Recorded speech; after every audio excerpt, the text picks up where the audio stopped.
दिल्ली येथील विद्यार्थ्यांच्या आंदोलनावर जे काही सरकारी पोलीस आणि काही लोकांनी जे हल्ला केला 20 तारखेला आणि त्याच्यामध्ये विद्यार्थ्यांचं जे काही नुकसान झालं, विद्यार्थ्यांवर जे काही गुन्हे दाखल झाले, विद्यार्थ्यांना जे काही मारहाण झाली आणि ते दवाखान्यामध्ये भरती आहे, तर देशभर एक त्याच्या विरोधात एक मोठा आक्रोश होता। चंद्रपूर शहरात देखील हा आक्रोश आज आपल्याला पाहायला मिळते आहे।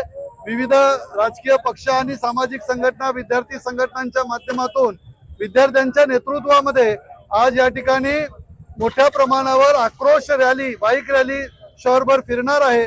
त्याची सुरुवात या ठिकाणी झालेली आहे। महाविकास आघाडीतील सर्व घटक पक्ष, इतर सर्वच राजकीय पक्ष, सत्तेतले पक्ष सोडून या ठिकाणी सहभागी झालेले आहे व मोठ्या प्रमाणात विद्यार्थी देखील या ठिकाणी आले। आमची मागणी सरकारकडे ही आहे की त्यांनी जे काही पहिली विद्यार्थ्यांची मागणी आहे, धर्मेंद्र प्रधान यांचा राजीनामा व्हायला पाहिजे, तो राजीनामा तात्काळ घेतला पाहिजे।